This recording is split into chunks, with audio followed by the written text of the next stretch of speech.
You're listening to Cool and Unusual Punishment presents Chosen. This is episode 6. My name is Tyler, and joining me, as always, Jody, how are you? I'm great.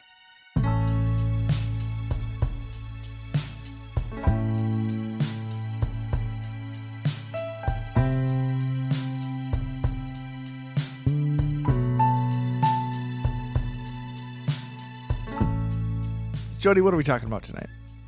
This episode is about one of the courses offered at Valley Brook Church during the period of time we've been talking about.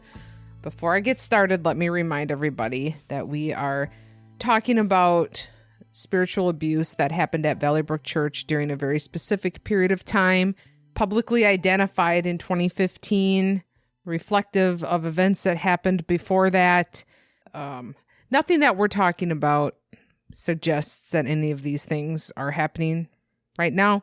So just want to always remind people of that. Tonight we're going to talk about Wounded. There is going to be a series of episodes about this. This is one of the courses that was offered by Valley Brook. This is a course that was encouraged. Everyone was strongly encouraged to take this course. And again, I'm going to just right off the bat show my ignorance again. Is this typical in church settings that there would be sort of church courses offered? It is definitely not typical that this sort of, I don't think this particular coursework is something that most churches would do. This was very loosely based on a book called The Wounded Heart, which Dr. Dan Allender, was targeted towards adult victims of childhood sexual abuse. Mm-hmm. So that book inspired this curriculum. Okay. And I'm guessing the book originally probably wasn't intended to be like educational material. It offers a tender, compassionate window into the psychological effects of abuse and the theological foundations for healing. In 2018, this printing was 30 years after, so it's an old book. Okay. It sold over 400,000 copies. So, like, this is nice. I'm glad we can start with the book. Yeah, that's the book. I mean, we're not going to talk much about that at all. Right. What we're going to do tonight, this is going to be sort of a crash course on Wounded. So we're going to go through highlights of the curriculum. This is the result of my reading every word of the curriculum from 2013 and the curriculum from 2014 and identifying the differences.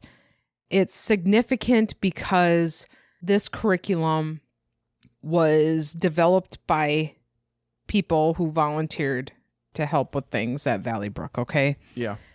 But in 2014, Doug decided to revamp Wounded a bit. So in 2013, there was 10 chapters. So we've got Welcome to Wounded, Fall 2013 assignments, my understanding of this Wounded season, wounds defined. Chapter 1, the ongoing choice to engage. Chapter 2, understanding your setup. Chapter 3, timelines, walking through your setup. Chapter 4, sharing your story. Chapter 5, counterfeit shame and anger. Chapter 6, misery addiction and performance addiction. Chapter 7, sharing your letter. Chapter 8, discovering your God-created identity. Chapter 9, redefining your relational world. Chapter 10, moving forward, it's up to you. And then there's additional resources.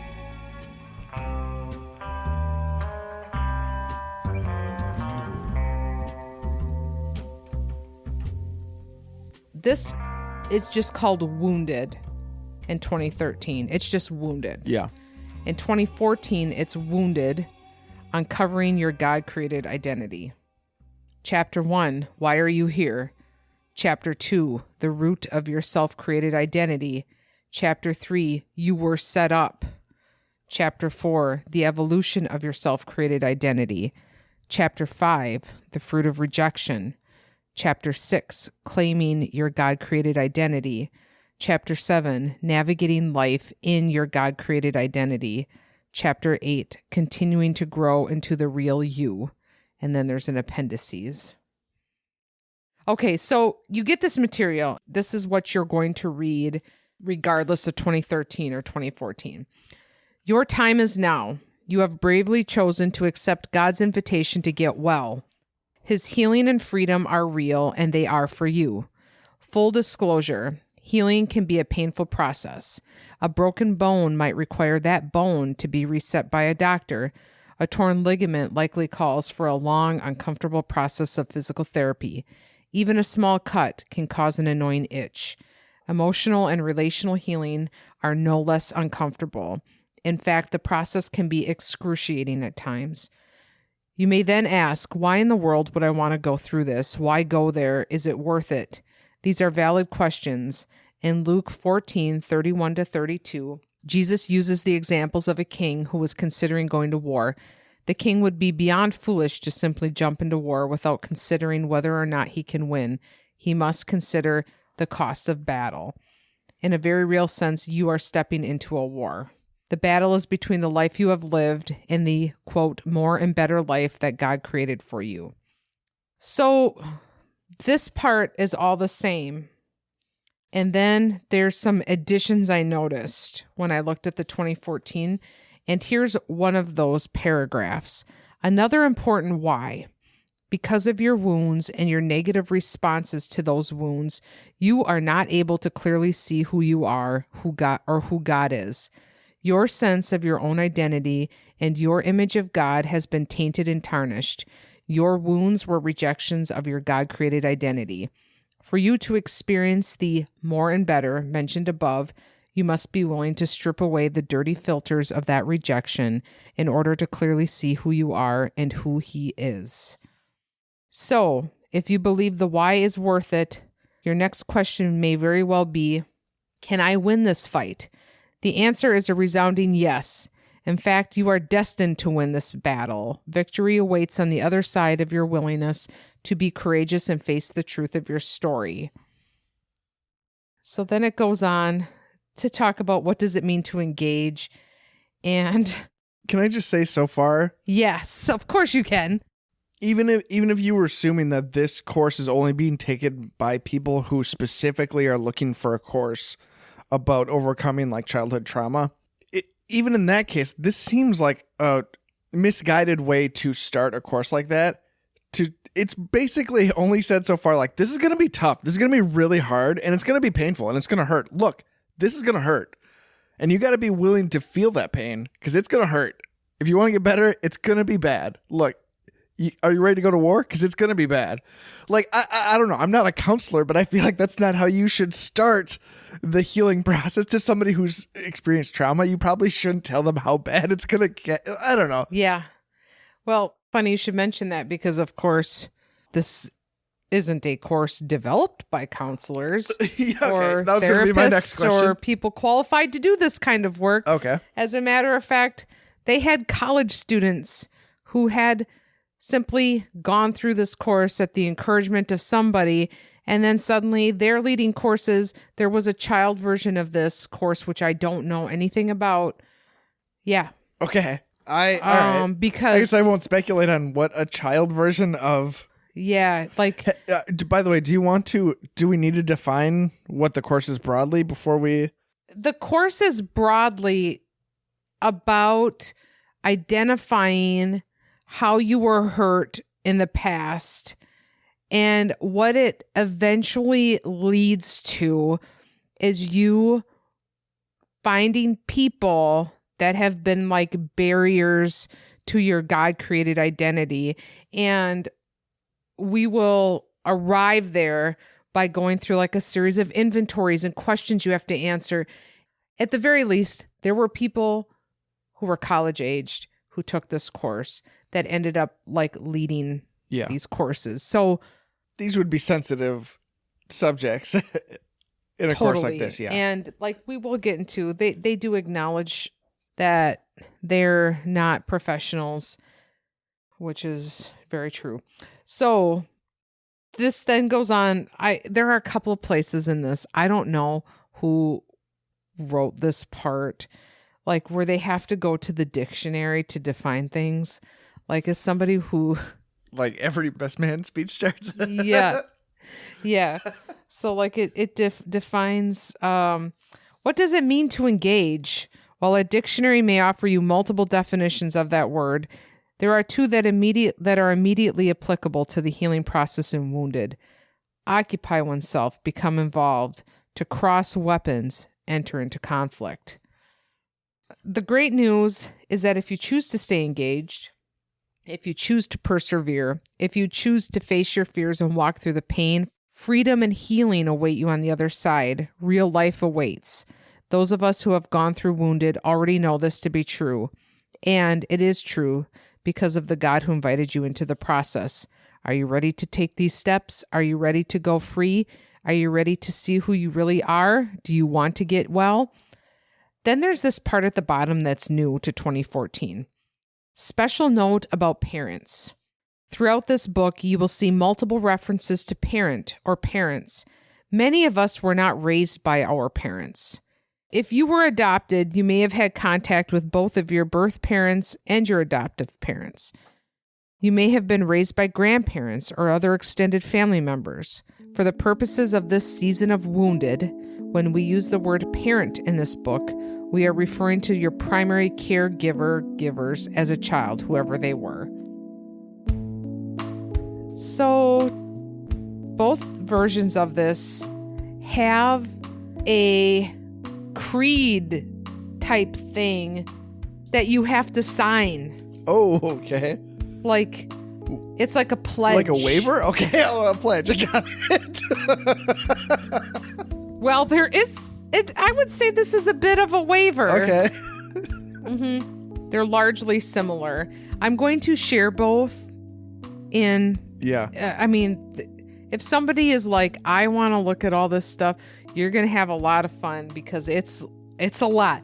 I will share both. I'm not going to read both in their entirety, but I will go to the 2014 one. Whether this is your first time or you are a seasoned participant, I can't imagine how many times that's the case. You are about to embark on a new journey of profound pain and healing.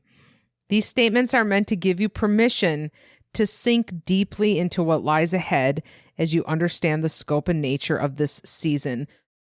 I will not always see or understand what healing looks like for me, but I will commit to engaging in the process. I will offer my heart and my thoughts as fully as I can during small group time. I understand that this program is based on the truth of God's Word, His love for us in Jesus, and the work of the Holy Spirit in our lives. We offer no substitute for the truth.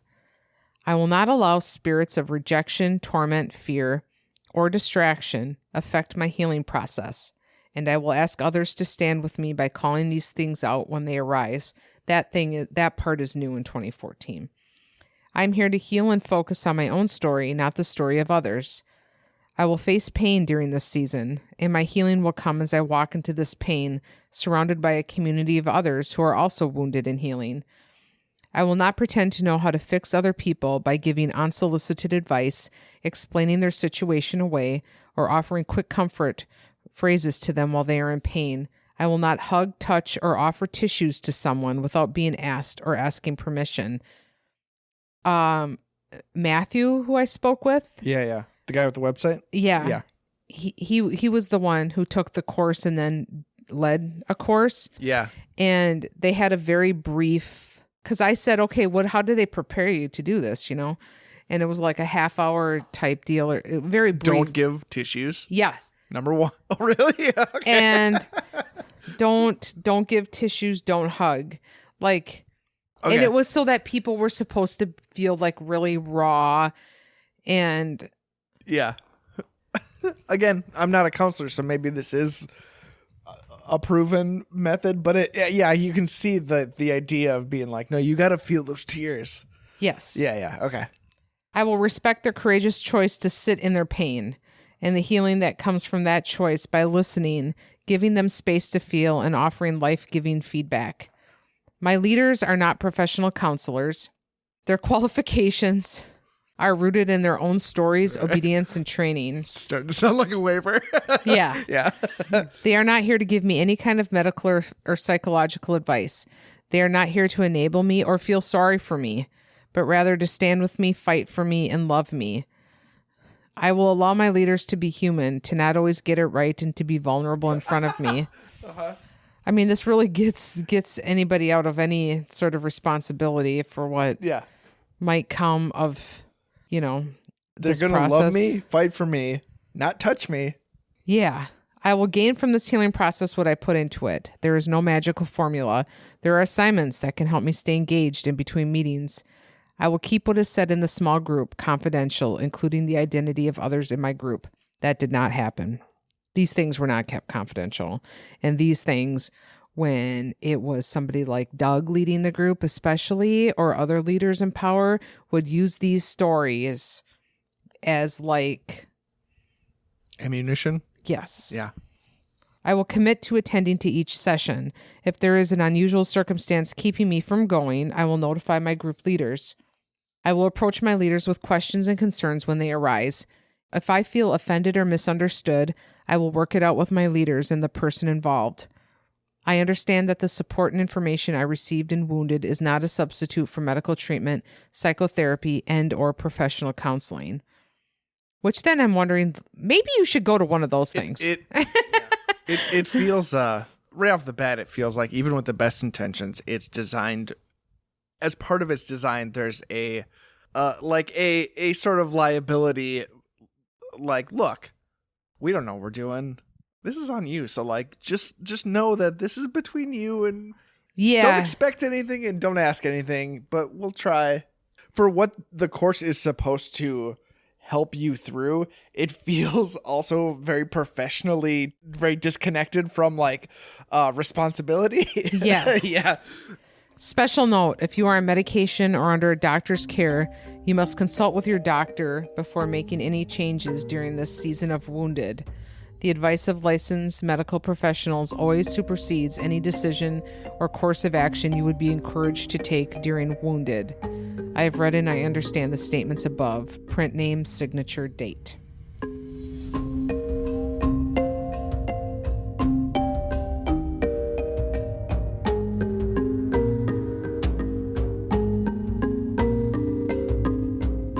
Some of these things happen in both 2013 and 2014, but they come at different stages of the Wounded season. So one thing that does happen in both, but happens earlier in 2014, is this assignment where you have to create a picture board that includes 6 photographs from your childhood. On a blank piece of paper, make 3 columns, labeling them as follows: elementary years, middle school years, high school years. Attach 2 photos from each of your childhood to the paper in the appropriate column. It should look something like what is below. Please start collecting photographs for this exercise. That would stress me out. Yeah. Okay. I'm picturing it so far though, and okay. So I get my pictures. Yeah. So that will come up again, but you're supposed to kind of speak to who you were at those different times and reference them when you start to go through and reckon with your demons through your checklists and stuff like that, right? We then get into this deal where you're going to start defining all the different kinds of wounds you might have. So it's in 2013... For the purposes of this season of Wounded, a wound is defined as an emotional injury that has been caused by abuse or neglect. And there's different kinds. There's emotional abuse, physical abuse, sexual abuse, and then they give examples of each, okay? Sexual abuse, forced sexual intercourse or other sexual activity, being exposed to pornography, being exposed to someone else's naked body, genitalia, or breasts, being coerced into exposing your naked body, genitalia, or breasts to someone else. Spiritual abuse, verbal abuse, neglect, emotional neglect, physical neglect, sexual neglect, verbal neglect. Then 2014, how do I put this? 2014 makes this even more complicated than 2013. So whatever you thought about what I just read there, and wow, there's a lot of subcategories. It's like granular is how I would describe it. Yeah, and like very specific, like sexual abuse. Yeah. Like, do we really need bullet points on? Yes. Here, there are active rejection wounds and passive rejection wounds. So active rejection wounds are emotional wounds you receive because of something that was done to you. They are wounds caused by abuse. The message given through abuse is that the victim is something to be used. Below is a non-comprehensive list of the types of active rejection wounds. So there's all these different types of active rejection wounds. These are all new 2014. Yeah. A lot of this is not in 2013. Betrayal. Well, they have to explain what it is, but we know. Degradation happens when somebody treats you as less than. Denial, discrimination, financial abuse, inappropriate responsibility, intellectual control, manipulation, physical violence, sexual abuse. There's additions to the sexual abuse from 2013. It's really unusual. I mean, sexual abuse is not funny.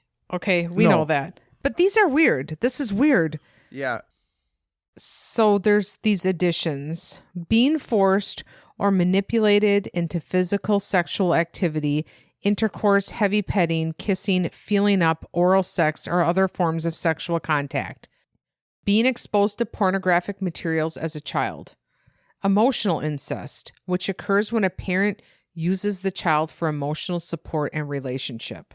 Being told sexual stories about other people. Spiritual abuse is added here again, but there's a little addition to what constitutes that. Dismissal of pain because you are told your pain is sinful, unspiritual, unbiblical, or self-imposed. Suppressed emotions. Suppressed emotions occur when you are told the emotion you are feeling is inappropriate or invalid. Big boys don't cry, or we don't get angry in this house. So you can see where some of this, we live in the Midwest here with generations before us that were a bit stoic. And then suddenly it's like, oh, wait a minute.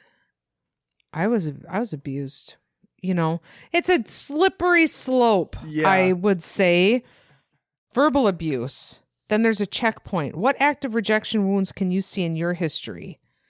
Was there anything listed here that you did not previously see as abuse? So then we move to what passive rejection wounds are. Those are wounds caused by neglect, by not receiving the love, discipline, or investment you needed in your childhood years. Abandonment, divorce, foster care, death, adoption. Developmental neglect, lack of oversight, lack of physical affection, lack of sexual information and guidance, lack of spiritual guidance, lack of verbal affection, physical neglect, witnessing abuse. Checkpoint, what passive rejection wounds can you see in your history? Was there anything listed here that you did not previously see as neglect? Then there's this bit at the bottom called neglect in the family dog. Often when we think about neglect, we think of physical neglect. Example, the victim is not provided with physical necessities like food, clothes, shelter, drink, or health care. Neglect is not being invested in as you should have been. God has built an identity for you to live out, one that will impact other people and allow you to experience the kind of abundant life that He wants you to. In order to grow into that identity, you needed more than just physical investment. You needed emotional and relational investment too. Checkpoint. In what ways were you treated differently or better than the family dog? And then it goes into the root of rejection. It is the foundation of your self-created identity and impacts how you navigate daily life and all relationships. Once you have experienced a rejection wound, whether passive or active, the root of rejection has grown into your soul. Once firmly planted there, it acts as a ravenous weed and infiltrates the way you feel and think about yourself and others, the way you relate to other people, how you relate to God, what you do, and how you navigate your daily life.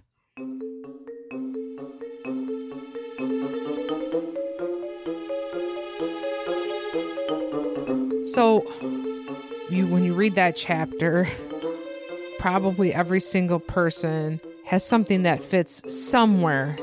Yes, especially when you're being prompted. It reminds me of like a Sunday school activity where like, what are some ways you help out your parents at around the house, where you're encouraged to, like personalize this. And then it's only after you've done those checkpoints of participation that it's like, by the way, a root has grown in your soul every time. Like, oh, you're only finding out the stakes of that. Yeah. Yeah.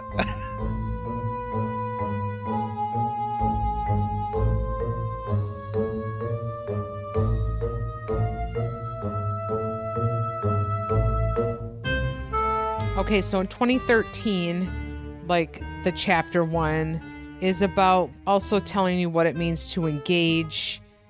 In the coming weeks, there will be multiple times in which memories or thoughts, sometimes dark or painful, come to mind. This may happen during the large group teaching or in your small group. These may come up when you are at work or school or playing with your kids. They may come up before you fall asleep. At times they will feel like they are coming from nowhere. They are not coming from nowhere. Something is triggered mentally for you, and it is important that you don't ignore these memories and thoughts. You need to engage with them. You need to capture them and sit still in them. What does that mean practically? If you are in a situation in which you cannot take some time to just be still, think and feel, jot down what you remember or are thinking about and then revisit it when you have time. If something arises during your large group meeting, write it down and share it with your small group. There is a reason these thoughts and memories come to mind. God is dredging up stuff that you need to see, remember, and feel so that you can experience His healing. Don't run away from them. Engage them. Thankfully and wounded, you are walking with others who have been hurt as well. They have their own wounds. They have responded poorly to those wounds, just like you. You are working toward the same goal as they are, getting well. You are in a safe place where you can talk about your wounds, feel what you need to feel, and say things you have needed to say for years. You are safe and you are not alone. I don't want to get ahead of things or speculate, but we were talking about how wounded as a course, you get the sense that could have been used to groom people for spiritual abuse, like down the line. It seems so far that the purpose of it seems to only be to feel pain. There's a disclaimer, like, we're not counselors, we're not medical professionals. What we know is that you need to feel pain. The focus is to find pain and feel it. And so far, that seems to be the only purpose of this course. To identify and then feel it. Yeah, and like to completely break people down. Like, you have done a bad job. Yeah. Like, they said that. Yes. Yeah, I noticed that too. Yeah. All the people you're with, they have also failed in finding their wounds. Yeah. Yeah. Instead of just being like, if you had something difficult happen, like, we're just people doing the best we can, right? So, identifying your wounds, pretty much the same, 2013, 2014. I'm not going to go through the whole list because it's exhaustive, but these are things that you might check. If you're looking for wounds? Yep. Read each of these statements below. You may be able to relate to an entire statement or just part of it. Check the boxes that apply to you in any way or have applied to you in the past. I got broken up with once. Check. I have trust issues in my relationships. Okay. All right. I feel distance from God. I'm afraid of God and what He might do to me. I tend to keep thoughts to myself. Remarkably self-aware. As a kid, I was so afraid. When I went to church, I was afraid of God, of His power, and about Him sending me to hell. So having that right at the top of the list is pretty smart. I mean, they I am afraid of God. They could have just put there, "Are you Catholic?" Listen, half my family's Catholic, so I can make that joke. I don't really know who I am. I have a hard time defining what I like and don't like. I don't like to remove my clothes when preparing to bathe, swim, or sleep. I feel guilty all the time. But then it's things like I have suicidal tendencies. I feel unworthy. I am a perfectionist. I feel like I'm going crazy. I'm not aggressive, but I feel like a danger to children. I have thoughts of physically hurting people. I feel insignificant. I feel preoccupied. I feel ruled by fear. I'm obsessed with food. I hate making mistakes. I have very high expectations of myself. This is a very, Well, I was going to say it feels very roller coastery in terms of, I feel inadequate. I want to taste human flesh. yeah. Whoa, hold on. Yeah.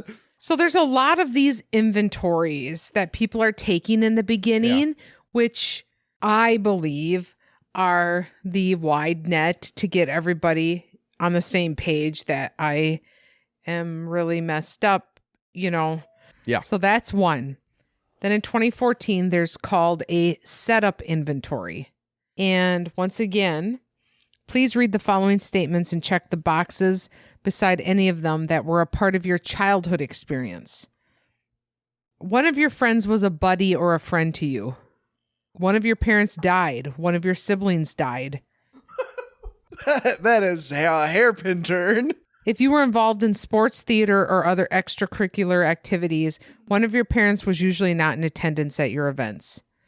You spent a lot of time by yourself. You were made fun of by other kids. Your family experienced poverty. You never or rarely attended church meetings. There was a lot of tension in your house. You were not allowed to visit friends in their homes. Many, if not all, of the photos of you from your childhood are staged or posed. You were the result of an unwanted or unplanned pregnancy. Your parents were not married or dating when you were conceived or born. You were the middle child. So this is what? Traumatic experiences that are outside of things you may have directly experienced, but like ways in which your life is just traumatic in general. Let's identify those as well. You were the firstborn child. You were the youngest child in your family. You were an only child. They hit all of them. Yeah.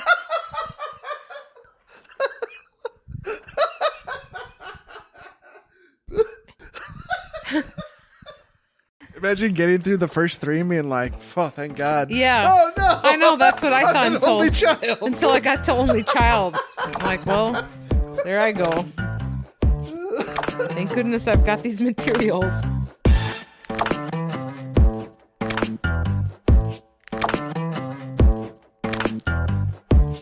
Your family was very strict in regard to behavior, language, dress, and or other aspects of your life. Oh no, your church was very strict in regard to behavior, language, dress.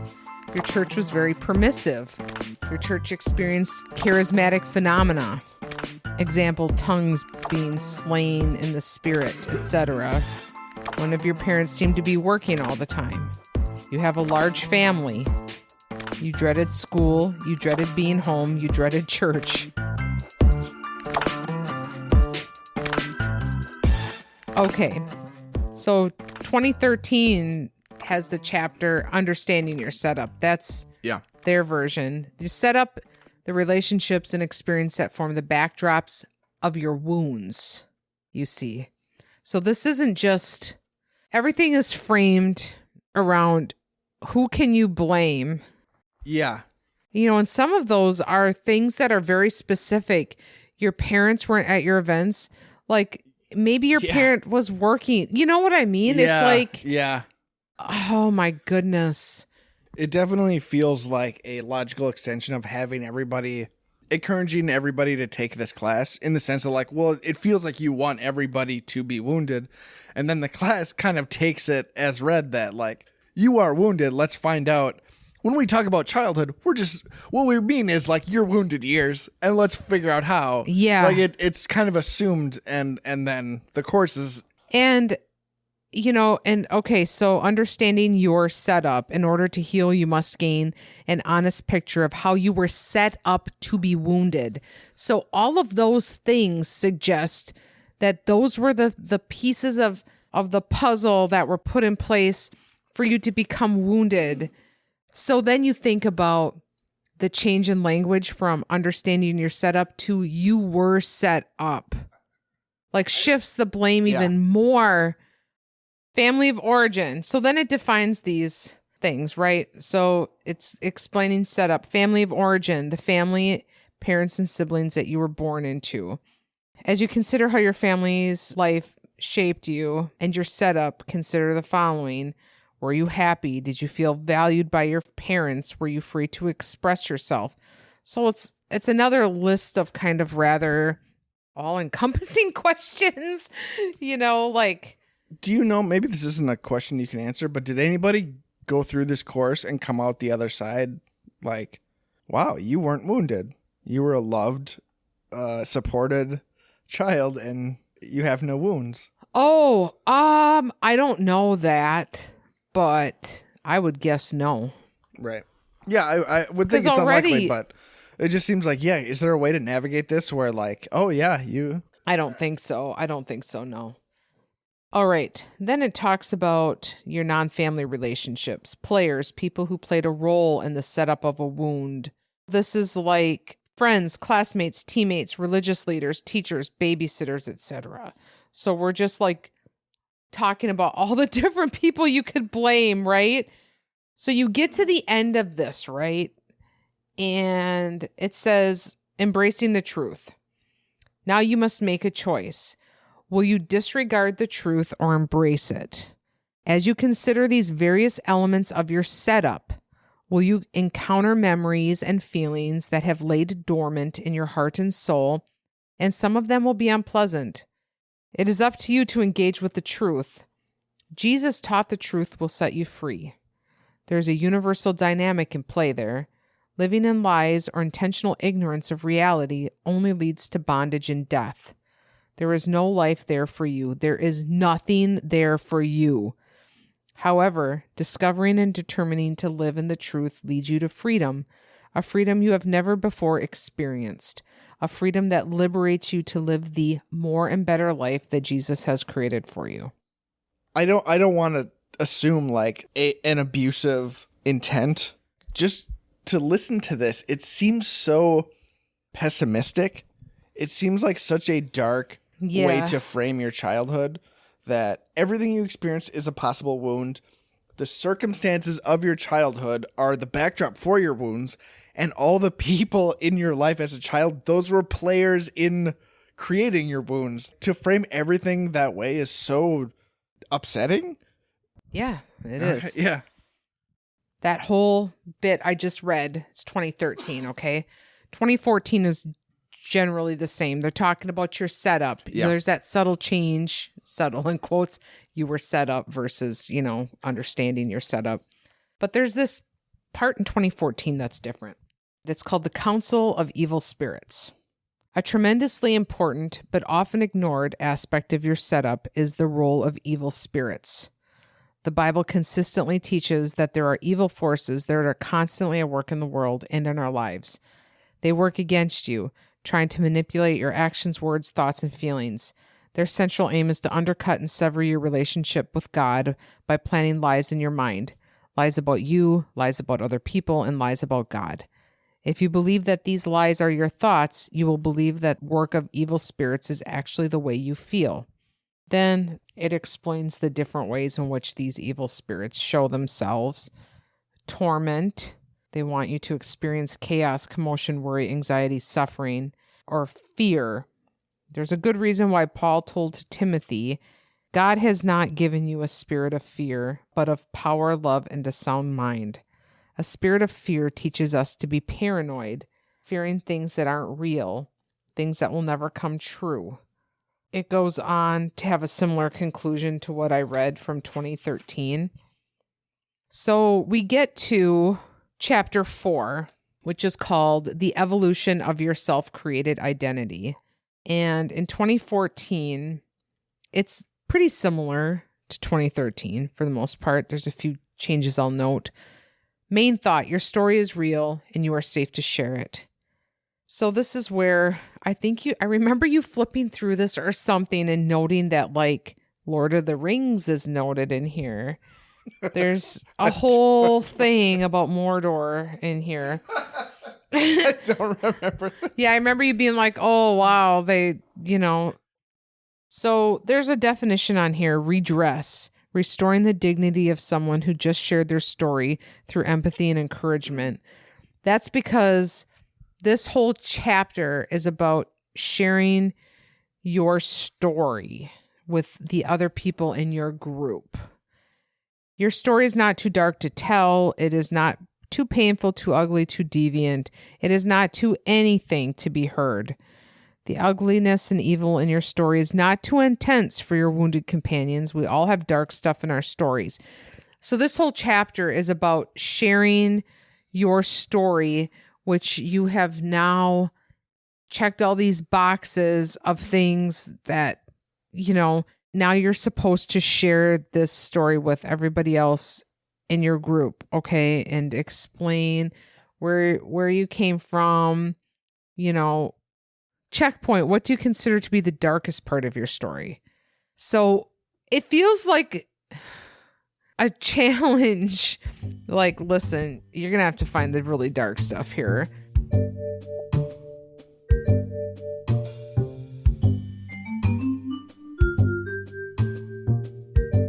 There's these suggestions. It's called feeling your story. When you're preparing to tell your story and when you actually tell it, remember to engage with your emotions. It can be very easy to tell your story as if it's not really about you, like you have been a spectator.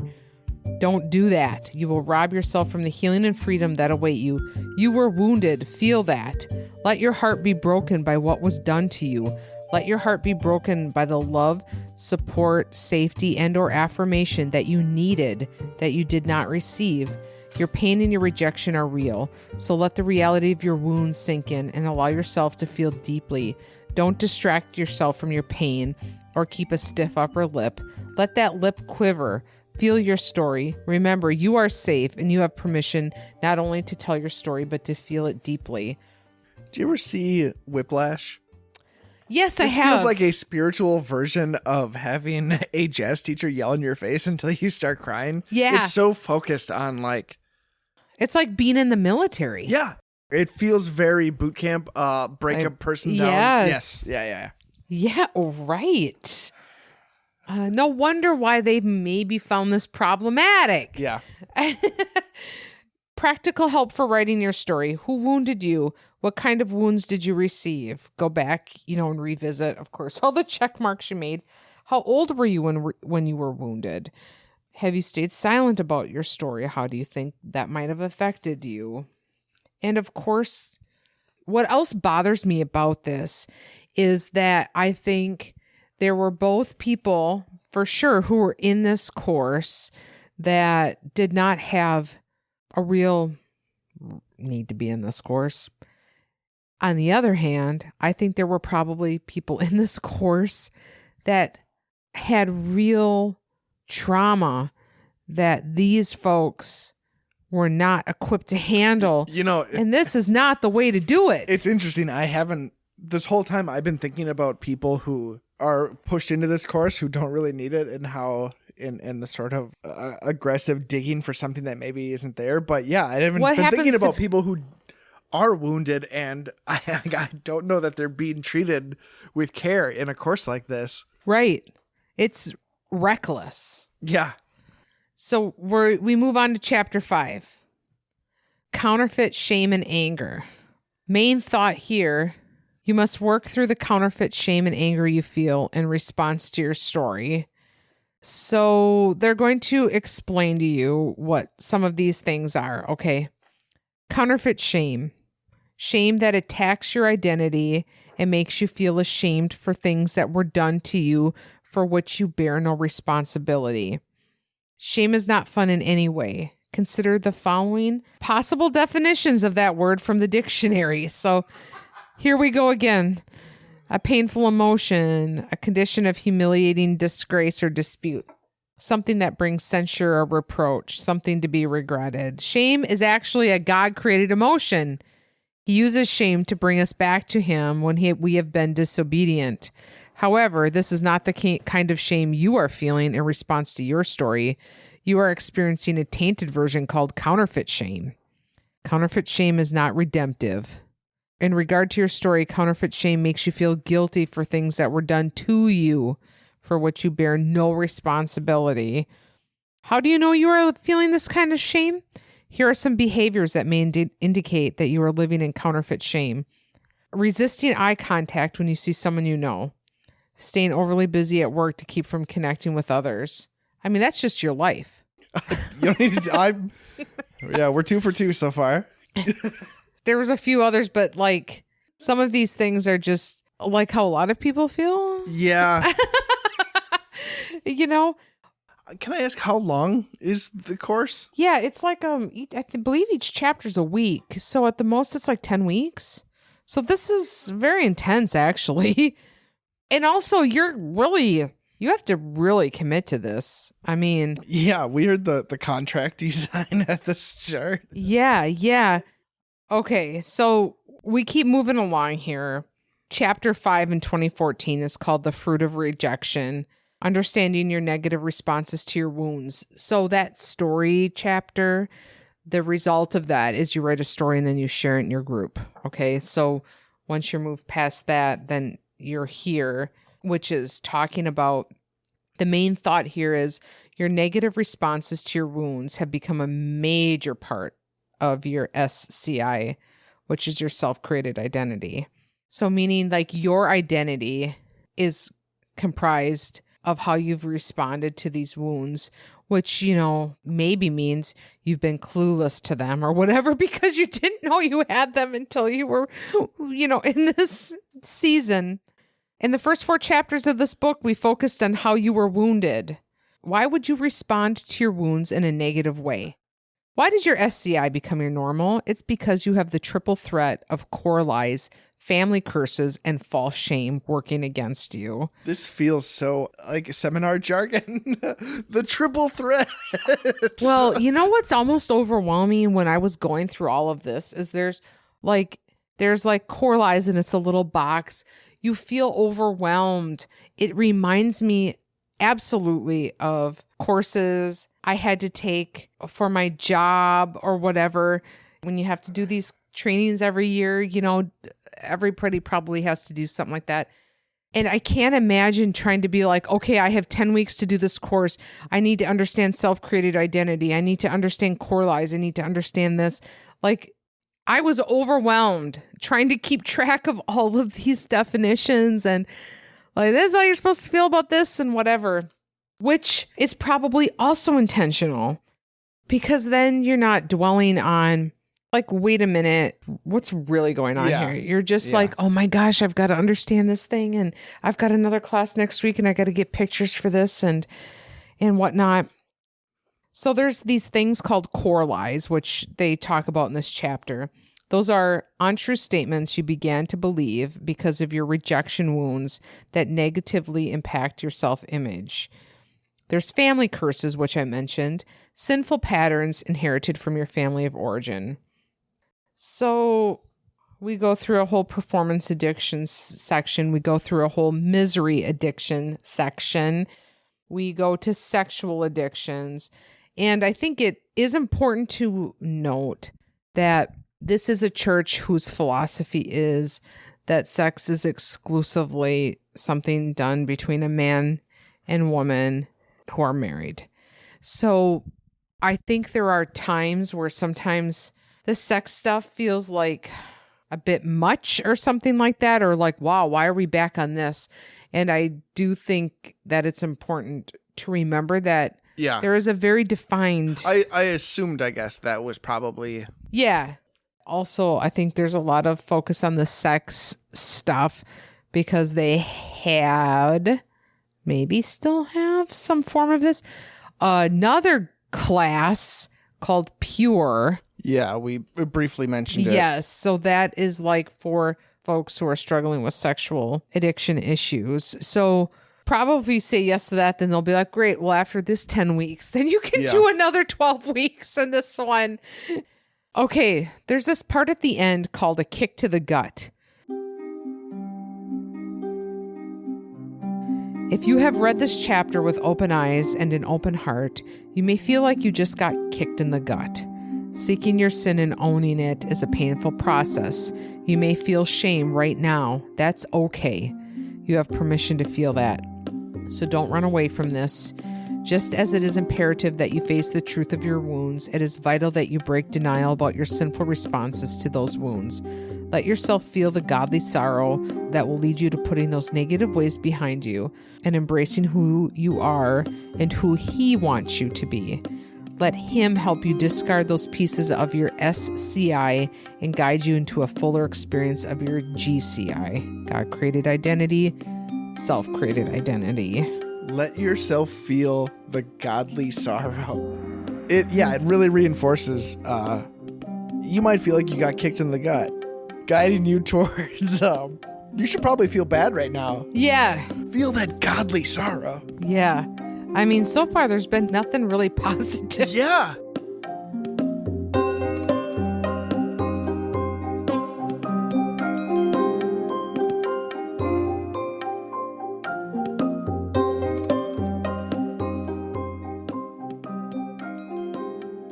All right, 2013, chapter 6. There is actually a whole chapter now on misery addiction and performance addiction. Good. I don't know who writing these materials had this issue because, wow. I mean, the main thought here is understanding how these addictions have impacted your life. Emotional and relational healing is a lot like an onion. When you peel back the initial outer skin of an onion, there is another layer waiting for you and another layer. There are two basic types of emotional addiction: misery addiction and performance addiction. You may be a performance addict, a misery addict, or a combination of the two. So misery addiction is rooted in a loving relationship. It comes from being wounded by the person who loves you the most. For most of us, that would be our parents. Perhaps this was your experience. If so, when you were wounded, a switch was flipped in your brain and you began to equate love with deep pain. Furthermore, your brain began seeing positive things like intimacy, accomplishments, and blessings as negative things. Then it says checkpoint. Were you wounded by someone who loved you deeply? Typically, misery addicts will do whatever is necessary to avoid connecting with people on any kind of deep level. Avoidance, finding ways to keep from engaging with other people or uncomfortable situations. All right, 2014, chapter 6, claiming your God-created identity. Main thought: it is time for you to declare independence from your self-created identity and step into your God-created identity. This is chapter 6. So we've been 6 weeks at this. Because this seems like it might be the turn into something more positive. Yes, so it's been 6 weeks of the gauntlet. Yeah. Okay. God-created identity, the identity that God designed you to live out, which leads to more and better life. It's things like you are a work of art. You are God's masterpiece. The Bible has much to say about who you are. And it's all these Bible verses that give you a lot of positive reinforcement, okay? Your voice, your ability to speak for yourself and confidence and in the security of who you really are. But then the next task in this process is to write a letter to your abuser. You want to address the letter to one person. It is probable you've been wounded by more than one person, but it's going to be the person. They're not going to send these letters out. Well, tell me they're not going to send these letters out to people. The text suggests that you are to write this letter and basically like you're going to read it, but then you're not going to do anything with it. Yeah. But there are periods of time when this class was taught and they were encouraged to actually mail these letters, and they did that. Yeah.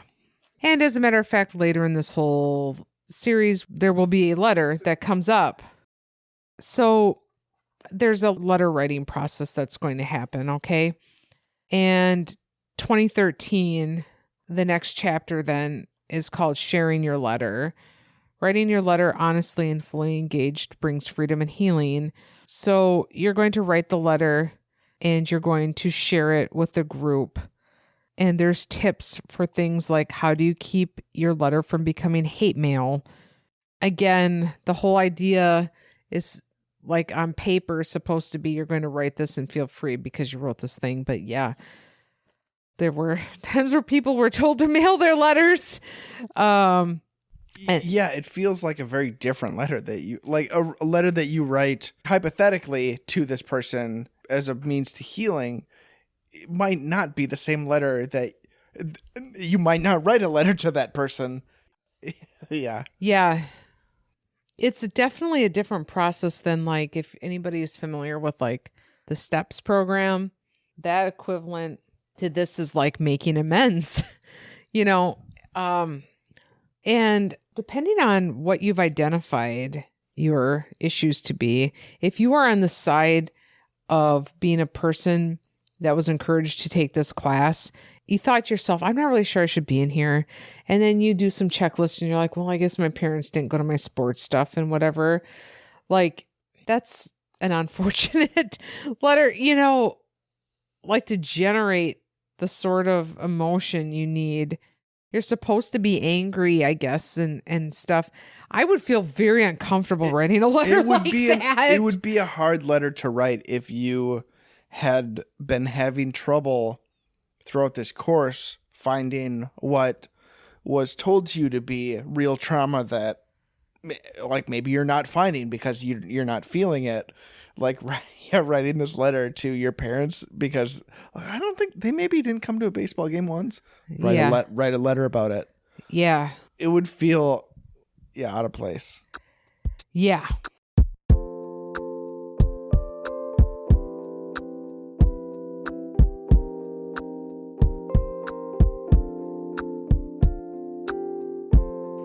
So the 2013 chapter 8 is, I believe we are moving upwards. Now we've written the letter, which feels like, the symbolic, we burn this letter, Yeah. And now we can... The end of Act 2, we're at a low point. Can move forward. Yeah. Discovering your God-created identity. Living out your God-created identity is central to your healing process. There's 3 main elements to that identity. God's word, your gifts, talents, and passions, and your story. The Bible has much to say about who you are. The truths mentioned here are significant. So it kind of is about, now you're supposed to start entertaining the thought of, who does God want me to be, right? And instead of who I want me to be based on all of these things that have happened to me. Yeah. And now you have to navigate this life based on that and learn how to like move forward. So in 2014, it's navigating your life in your God-created identity. Life in your God-created identity redefines your daily life and relationships. So it's like a whole new world now. You're supposed to feel like you are ready to have like a completely different life right now. I'm surprised. I guess I've been thinking that your God-created identity would be closer to you discovering the person you are, the person that I've been hiding my whole life. That's who I am. And this feels very specifically like the person you are. That's the wounded person. So that needs to go. Once we get that out of the way, God will create the identity, and that will come from outside. That will come from an external. Yeah. Well, let's just say that this course, the God-created identity is not something completely specific to this, but I will say that in a lot of cases, people's God-created identity was actually a Doug-created identity, if that makes sense. Or it'd be like, you are good at this, or you know what I mean? All right. So you're going to learn now about like how you're supposed to live in this God-created identity, which is you have reckoned with your wounds. You are going to embrace your gifts, God's word. Those wounds will power you, but they won't define you type thing, right? And talks about forgiveness, because now, of course, we are in a place where we're trying to move forward. We're not dwelling in that anymore. Let's tell you what forgiveness is and what it isn't. How does Webster's dictionary define forgiveness? Well, you would think that actually is not in here, but it should be. First of all, forgiveness does not mean that what was done to you is suddenly acceptable. It doesn't mean that you sugarcoat your wounds. They are still real and will always be part of your story. It also doesn't mean you are expected to walk right back into relationships with your wounder. Maybe this is what you've been led to believe about forgiveness, but that is not the kind of forgiveness God is inviting you into. Real forgiveness is granting pardon for an offense. It is no longer holding the person responsible for what they did. There is no room for minimization here. Real forgiveness is about fully recognizing about what was done to you. So it's trying to get you to a place where, you can do this to people. But then the next section is about setting boundaries. And my assessment of this is that all of this then is about identifying people in your life, probably in your family, that you feel have wronged you, and you reckon with this and you do all of these things. And now you're learning how to forgive them and what that looks like. And now we're going to talk about setting boundaries, which they define as limits you set in order to keep you safe in a given relationship. And this feels like what we saw in the knitting episode, where you can then decide, like, I'm not talking to my mother anymore. Yeah. Or last chapter was, I forgive you. This chapter is, but my Tommy gun don't. Yeah.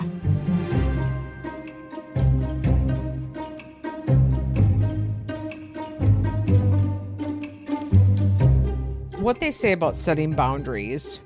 Forgiveness is one thing. How you handle your relationships with your wounder and the other players in your story going forward is another. You must be wise when considering whether or not to maintain or renew relationships with these people. They must not be allowed to trample on the truth of who you are and what God is doing in you. Your wounds are truth. Your healing is truth. How God feels about you is truth. Your God-created identity is truth. Jesus said, don't waste what is holy on people who are unholy. Don't throw your pearls to pigs. They will trample the pearls, then turn and attack you. Jesus teaches us about boundaries in Matthew 7:6. Boundaries are limits that you establish in your relationships. They are lines in the sand that you draw in order to keep people from trampling your pearls and attacking you. Practically speaking, it is imperative that you set appropriate boundaries for your relationships with your wounder and the players in your story. This goes on a lot about boundaries. Like, it goes on a lot.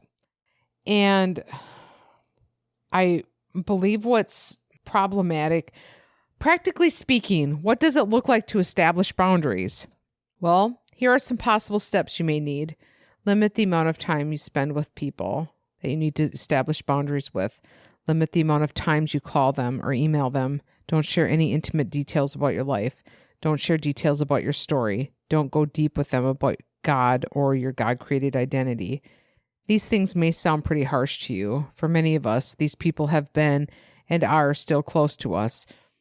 So when you think about Nate and what happened with his family, there might have been, some boxes that were checked. Like, how many people took this course and got to this section and were like, well, I'm setting a boundary. And, maybe it wasn't a necessary or appropriate boundary. I say this while also recognizing that there are times when you need to set boundaries, and that's a very healthy thing to do. Thing. Yeah, granted, I've been hearing this through the perspective of the story we heard last episode, where it feels very these wounds were maybe fabricated, and then here he is disconnecting from his family, like this course is laid out. But then you think, if there are people who are legitimately, sincerely traumatized, well, in that case, as this course points out, these are not trained professionals, and you shouldn't be making huge permanent relationship changes in your family based on what these people who are not medical professionals are telling you to do. If it's real, then you shouldn't be listening to these people. Yeah. Yeah. And there's a lot in this section. There's a peace starting, setting aside the old, embracing the new. The choice is yours. The promised land of healing and freedom awaits you. It is sprawling out in front of you, but you have to choose if you will walk into that land. You have the same choice. Will you obey your loving Father who is graciously inviting you into the promised land of more and better? There will be some discomfort in the process. You may need to have some difficult conversations with people that have meant a lot to you. You have to deal with the reality of counseling spirits that are telling you lies. You have to learn to accept God's love as it comes from Him and through others. These things may be uncomfortable and even painful at times. Yeah, you know how heaven, the promised land, is often described as painful and difficult? It is such a setup. The real setup is that everybody has been set up. And I can completely see how this could happen. And again, this is a situation where, of course, I read all of this, but I read this through the lens of not somebody who was like a member of the church and all of this stuff. So I could clearly see it's 2020, vision. So if you are somebody in that moment who was encouraged to take this course and you do the inventories and you check the boxes and you're like, oh my goodness, I have some pain, which is maybe even real, then all of this though feels so uncomfortably like a setup to distance yourself from your families. You know what I mean? I try to come to these episodes with an open mind and to try not have... yeah. We wouldn't be doing a story on a church that's functioning in a healthy manner. Yeah, and this was identified as a problem. But I try to approach it with an open mind nevertheless. And it's hard to not hear this as predatory. Yeah. Mm-hmm. Yeah. It's again... when you think about the last episode and the extremes of this sort of thinking, it's like extremely painful. And I mean, no wonder why this was specifically identified as a problematic course in text.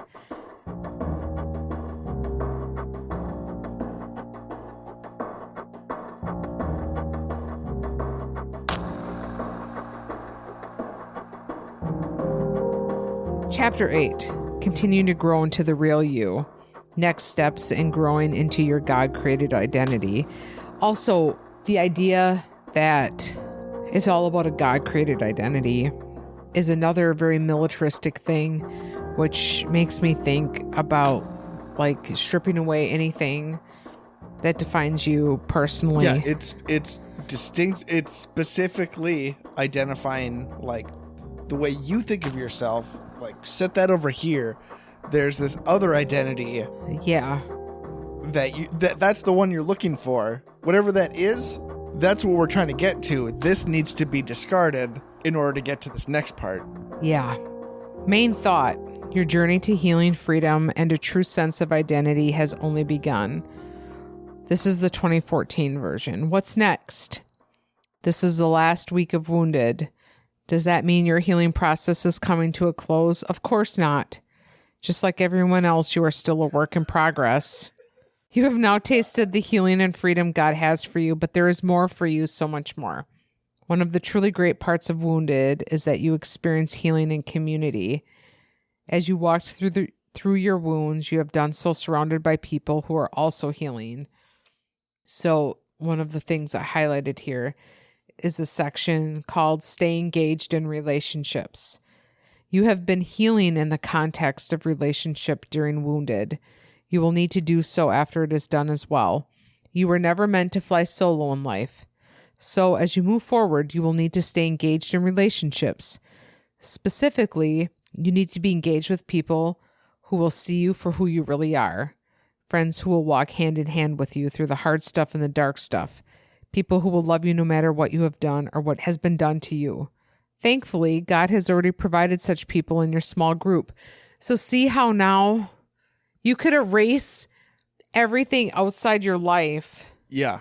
And thank goodness you have these other people in your small group in this church conveniently that you can now for sure rely on. You've now bared yourself in the most extreme way possible to, you have now been as vulnerable as possible to one another. Yeah. Like there's a bond that you form by doing that, certainly.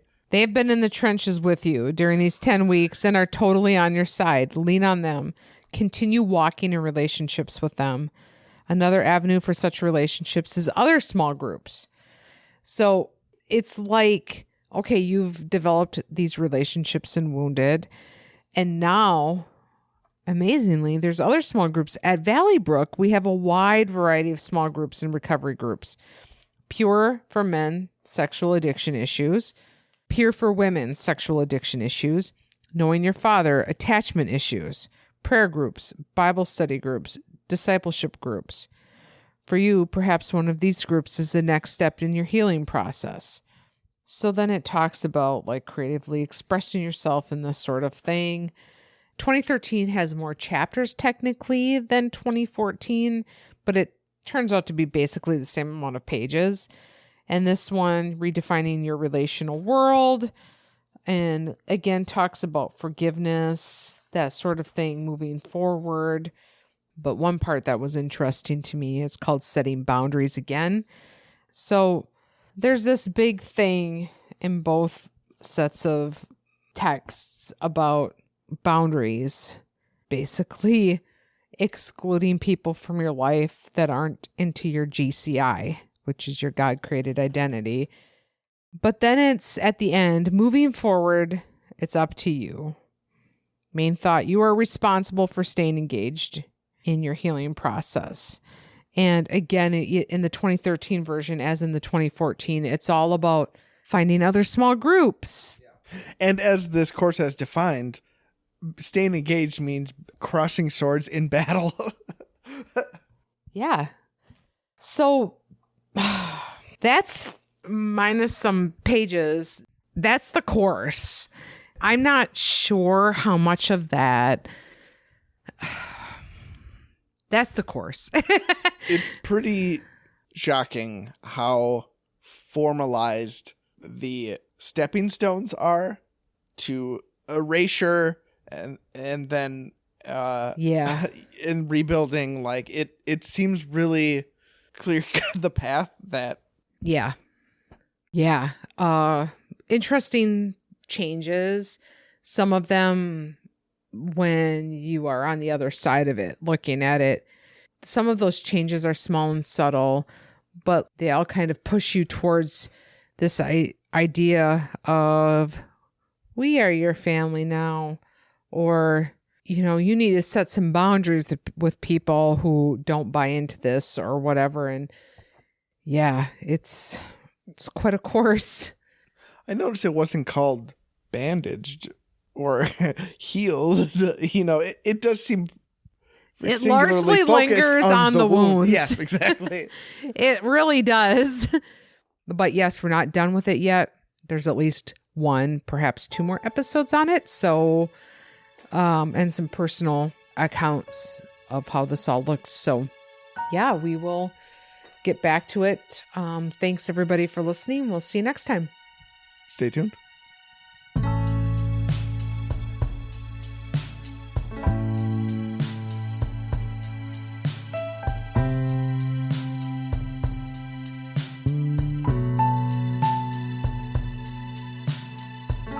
Chosen is presented by Cool and Unusual Punishment.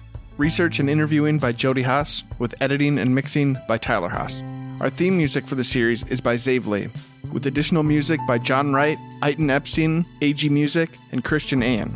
This podcast is a proud member of the Nerd and Tie Network, a coalition of Wisconsin-produced shows that you can find at nerdandtie.com. Our website, where you can find links to the material and documents we referenced, is coolandunusualpunishment.com.